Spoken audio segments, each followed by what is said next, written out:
A high-pressure, high-stake job, investment banking is recommended specially to those who are good at risk assessment and evaluation and also possess strong interpersonal skills.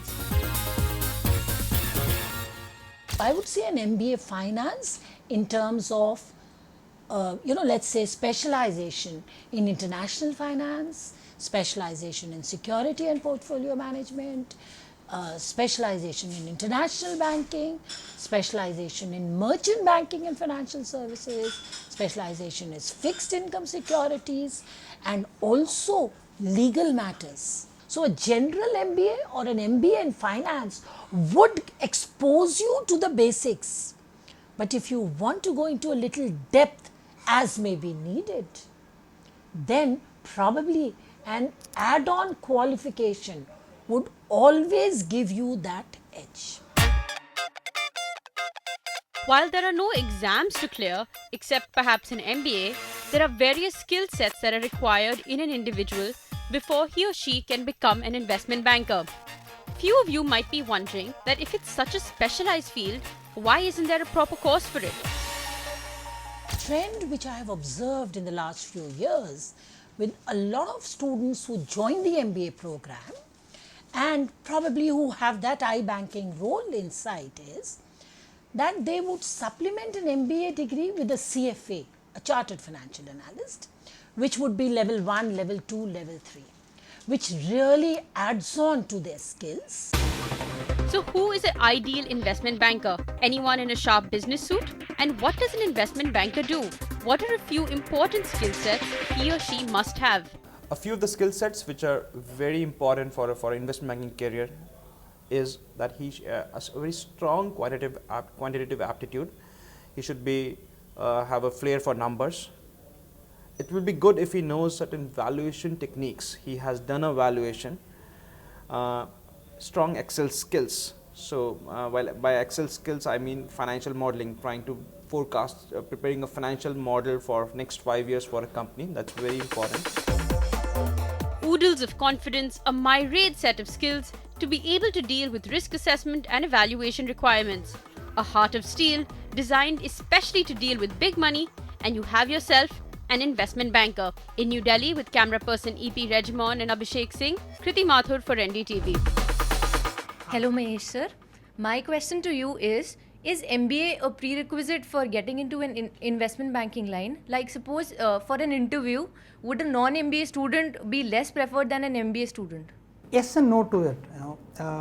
Quite a few investment banking companies, especially in US, the blue chip ones, a JP Morgan or a Goldman Sachs, they used to prefer MBAs. MBA used to be the entry barrier for entering into that field. Not anymore. Psychologists are now entering into it. Anthropologists are getting into investment banking. As the nature, size, complexity of the deals change and vary, companies are now looking to augment their human resources with diverse talent. CA is a very good entry point right now when it comes to Indian investment bankers. They seriously look forward to a CA graduate who's very good with numbers, who's very, very good with people as well, because investment banking also has a human side attached to it, behind the money. So per se MBA is an advantage, but never a prerequisite. My question is that I am a CA intern. I've just started my internship and I've been exposed to the investment banking field now. And I know, everybody knows that investment banking is a broad field. So after pursuing CA, which area should I enter? And it would be best for me with my CA degree. The domain is very vast, from let's say mergers and acquisitions to valuation to deal syndication. You have multiple aspects of investment banking demanding multiple skill sets. So at the entry level, it might be very difficult for you to choose a field. The company would fit you in wherever they have a demand or need. Your choices are very limited there, and that is the way it should be. But as you move further, the company will also rotate you.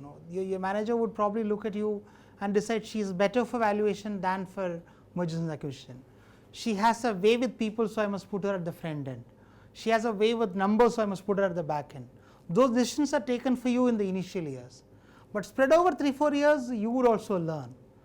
You would learn, I would like this job, I won't like this job. This is something which I enjoy doing. So the choice is always a function of what is available and what you enjoy. And as you move up the corporate ladder, your ability to choose also grows. So when you reach the vice president level, you will probably be at a level to say, no, I won't do this, I'll only do this. But not at the beginning. At the beginning, you choose what's available to you. My question to you is that we have been reading and hearing a lot about the global recession since 2008. Falling of Lehman Brothers, such a huge investment bank. There have been quite a lot of problems in the investment banking scenario too. As a trainee, I would like to know whether my career in investment banking is quite certain, or there are roadblocks in it. It's a very pertinent and valuable question, which honestly has no very straight answers to it, because economic cycles are getting very shorter now. We used to have a recession every 40 to 50 years back. Now you have a minor recession every 5 to 10 years, because the amount of money chasing goods and services is increasing substantially. So you will always have these peaks and troughs in any career, especially in a career like dealing with money, which is investment banking. But then money is also the core fuel which drives the economy. So there is no way you can live without money being moved around. And as long as money is being moved around, an investment banker is the essential key which moves that money around. So if you look at a medium to a long term, you will always have a flourishing career in this domain. So I would like to ask that during the last year of our internship, we get an option to do industrial training. So we can do that in in a company or in a banking institution. So doing it in a banking institution, would it be a big add-on, like working in World Bank or any other banking institution? Would it help in investment banking, or without doing industrial training also you can learn the same amount of knowledge? No, the important thing to look at is what is the kind of project you are getting. Once you've done with it might be very glamorous to say I work for World Bank, but once that 6 months period is over, what matters is what is the project you did in World Bank. If you're getting an exciting project where you're able to learn, then even if the company is a 3-member company, just go for it. So what would be more preferable once I'm done with my CA and my training, to look for a job in an investment banking firm, or should I open up my own practice? See, I would always advise anyone to work for about 3-4 years. Unless you learn to work for someone else, it's actually very difficult for you to work for yourself. Those 3-4 years, the first 3-4 years of your professional life, you should be able to take orders. You should be able to work within a system. Once you've done that, then you would know what it is to work within a system.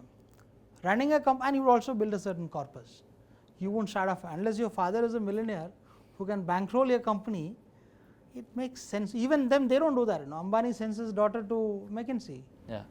Suresh Krishna's son was in Japan doing basic work for 7 years. The senior Ambani himself sent Mukesh Ambani to Gujarat. The first mill, he was there for 7 years, working at that mill, as an employee, not as an owner.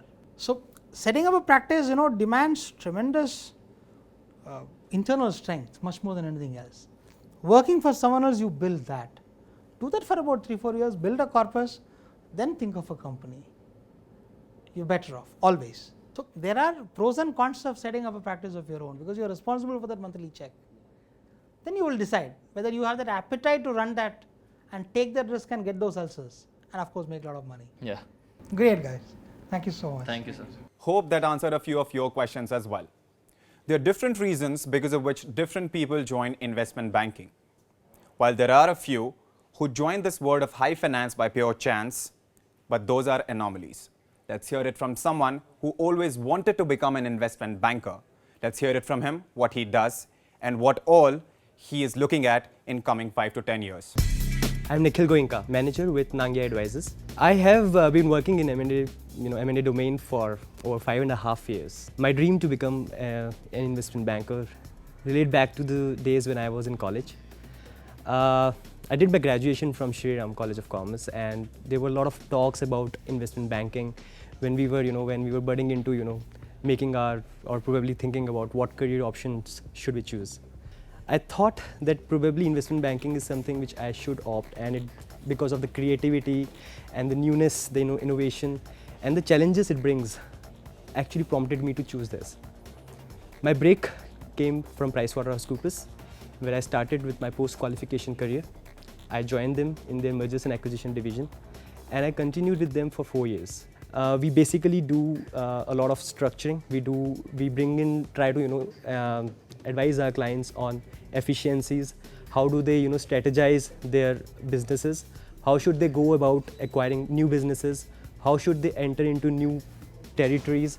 We also do a lot of valuation, the due diligence, and all these domains in itself bring in a lot of interplay of regulations, and not just regulations within the country, also cross-border regulations. So having with all these regulations coming into play, and with of course some commercial challenges, it makes us realize as to how difficult and how complicated this line of service is. Moving towards the last hurdle in the recruitment process, the interview. We compile a set of questions asked on a regular basis in investment banking interviews and post them in front of top investment bankers. Their answers wait for you on the other side of the break.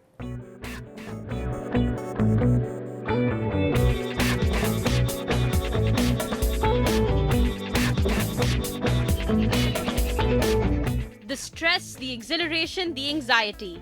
This admission season, get a head start. Send us your queries and we will have them answered. College to course, our experts are here to help you decide. Only on Heads Up, every weekday at 6:30 p.m. on NDTV Prime.